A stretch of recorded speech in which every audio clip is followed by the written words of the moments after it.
नमस्कार, जोहार झारखंड में आपका स्वागत है। मैं हूं विजय कुमार। सबसे पहले देखते हैं सुर्खियां।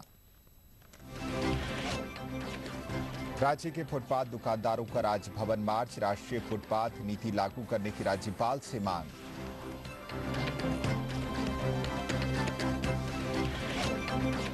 जनजातीय परामर्शदात्री परिषद की रांची में बैठक, ट्राइबल एरिया के विकास पर रामदयाल मुंडा का जोर।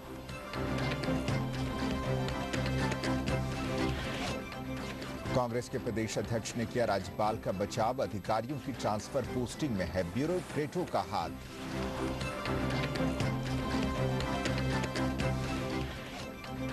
कोडरमा घाटी में ट्रक से टकराने के बाद एलपीजी टैंकर में लगी आग, रांची पटना हाईवे पर यातायात बाधित।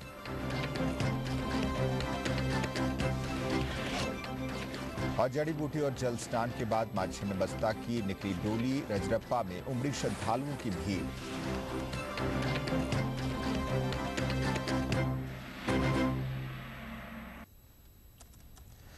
तो शुरू करते हैं खबरों का सिलसिला। रांची पटना हाईवे पर कोडरमा घाटी में आज एक ट्रक और एलपीजी टैंकर में टक्कर हो गई। टक्कर के बाद दोनों गाड़ियां पलट गईं। दुर्घटना में टैंकर का वाल्व टूट गया और उसमें आग लग गई। टैंकर में एलपीजी गैस भरा हुआ है, लिहाजा अग्निशमन दस्ता आग पर काबू पाने की स्थिति में नहीं है। पानी के जरिए टैंकर को ठंडा रखने की कोशिश की जा रही है ताकि इसमें विस्फोट न हो। शुरू में तो मार्ग पर बेरोक टोक गाड़ियों की आवाजाही जारी रही, लेकिन बाद में गाड़ियों का परिचालन भी रोक दिया गया। टैंकर में लगी आग पर काबू पाने के लिए पहुंची हजारीबाग से विशेषज्ञों की टीम भी कुछ नहीं कर पा रही है। अब सभी गैस खत्म होने का फिलहाल इंतजार किया जा रहा है।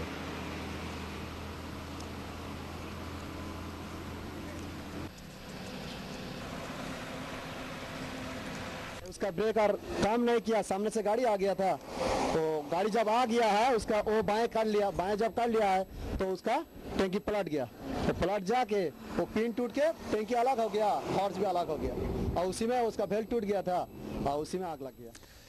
रांची में फुटपाथी दुकानदारों की तादाद हजारों में है। यहाँ अक्सर अतिक्रमण हटाओ अभियान के नाम पर इनकी दुकान तोड़े और हटाए जाते हैं, लेकिन पुनर्वास की व्यवस्था के बजाय इन्हें पुलिस का डंडा मिलता है। ऐसे में आज फुटपाथ और हॉकर फेडरेशन के बैनर तले सैकड़ों लोगों ने राजभवन मार्च किया और राज्यपाल से ज्ञापन के जरिए मांग की है कि जिस तरह हाईकोर्ट के आदेश पर फुटपाथी दुकानदारों को हटाया जाता है, उसी तरह उनके पुनर्वास की व्यवस्था के अदालती आदेश का भी पालन किया जाए। कभी अतिक्रमण हटाने तो कभी सड़क चौड़ीकरण के नाम पर विस्थापन से परेशान रांची के फुटपाथ दुकानदारों ने विरोध रैली निकाली। नेशनल हॉकर फेडरेशन के बैनर तले दुकानदारों ने राजभवन मार्च निकाला और राजभवन पहुंचकर राज्यपाल को मांगों का ज्ञापन सौंपा। राष्ट्रीय फुटपाथ नीति को जल्द से जल्द लागू करने की मांग की। साथ ही फुटपाथी दुकानदारों के पुनर्वास संबंधित हाईकोर्ट के निर्देश को भी जल्द लागू करने की मांग की। राज्यपाल जी से ये अनुरोध करते हैं कि जहाँ पर यहाँ हाई कोर्ट से आदेश मिला है हम लोगों को पुनर्वासन की जगह दिया जाए, हम लोगों को ऊपर सोचा जाए फुटपाथ दुकानदार वाला के ऊपर, तो वो अभी तक लागू नहीं हो रहा है। जहाँ हाई कोर्ट का आदेश से इन लोगों को हटाया जाने में तो तुरंत हटा दिया जाता है और पुलिस का अत्याचार ज्यादा से ज्यादा हो रहा है, लाठीचार्ज हो रहा है, सामान्य फेंके जा रहा है। इस प्रदर्शन को अंतर्राष्ट्रीय सहयोग भी मिला। अमेरिकी नेता शैली भी हक की इस लड़ाई में इन दुकानदारों के साथ हैं। साथ ही कांग्रेसी विधायक सावना लकड़ा भी इन लोगों के साथ दिखे।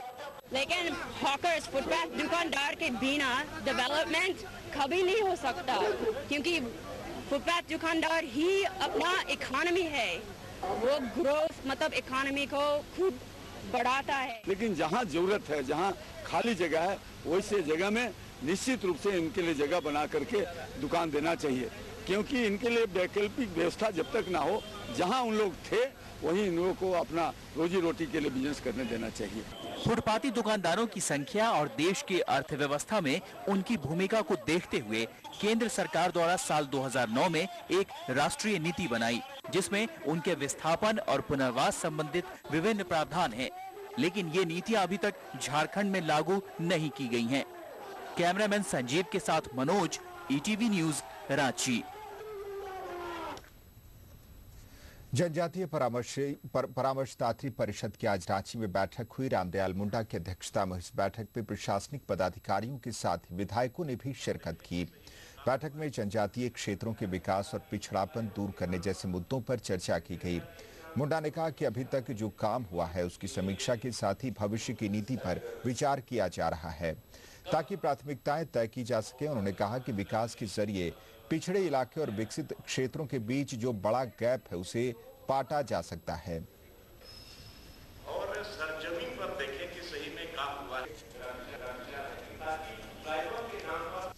मूल रूप में जो 5वीं अनुसूची की जो जिम्मेवारी है वो पूरे शेड्यूल एरिया में विकास का काम किस तरह से सुनियोजित ढंग से चले ताकि देश के विकास में दूसरी जो विकसित जो जगह है, दूसरे जो विकसित राज्य हैं उनके समकक्ष हम लोग जा सकें। और एक बार फिर कोडरमा की खबर लेते हैं। कोडरमा घाटी में आज एक ट्रक और एलपीजी टैंकर में टक्कर हो गई। उसके बाद दोनों गाड़ियां पलट गईं। दुर्घटना में टैंकर का वाल्व टूट गया और उसमें आग लग गई। टैंकर में एलपीजी गैस भरा हुआ है, लिहाजा अग्निशमन दस्ता आग पर काबू पाने की स्थिति में नहीं है। और इस बारे में ज्यादा जानकारी के लिए बात करते हैं हमारे कोडरमा संवाददाता मनीष से। मनीष, फिलहाल वहां पर क्या स्थिति है आग को लेकर? विजय, अमूमन जिस जगह पे ये घटना घटी है वहां पर अग्निशामक को पहुंचना हालांकि पहुंच तो गया है, लेकिन आग पर काबू पाना आसान काम नहीं है क्योंकि एलपीजी गैस से भरा हुआ टैंकर में आग लगा है। ऐसे में उस आग को बुझाने के लिए कुछ केमिकल की जरूरत होती है, दूसरे तरीके होते हैं अमूमन और आग की अपेक्षा। जो वहाँ टैंकर जो सुबह से जो अग्निशामक दल वहाँ पहुंचे थे वो सिर्फ टैंकर के तापमान को कम कर रहे थे पानी डाल करके ताकि वो ब्लास्ट नहीं करे। और शाम तक जब टीम पहुंची है हजारीबाग और पटना से, उनकी भी कुछ अप्रोच, उनका भी यही उद्देश्य था कि उस ब्लास्ट नहीं हो और जो तेल बचा हुआ है वो अपने आप जल करके खुद ही समाप्त हो जाए। विजय, अभी वो ये है कि अभी भी वो उसमें आग है। जी, मनीष, जानना चाहेंगे हजारीबाग से एक्सपर्ट की टीम पहुंची है, वो भी कुछ नहीं कर पा रही है, ऐसा क्यों? अब विजय, चूंकि ये आग लगने का जो कारण है वो एलपीजी गैस टैंकर में आग लगा है।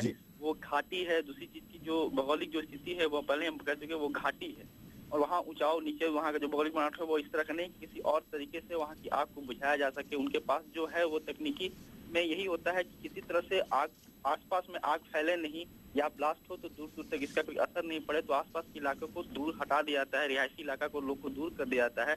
अब भैया, क्योंकि जो आग जो टैंकर है उसके ऊपर से बुझाना ये अग्निशमन के लिए उनके अब यहाँ पर ये समस्या खड़ी हो रही है, उनके बूते की बाहर की बात हो जा रही है। जी मनीष, इस पूरी जानकारी के लिए बहुत बहुत शुक्रिया। तो जैसा कि हमारे संवाददाता बता रहे थे कि यहाँ आग जो लगी है इसके आसपास वाहनों की आवाजाही बंद कर दी गई है।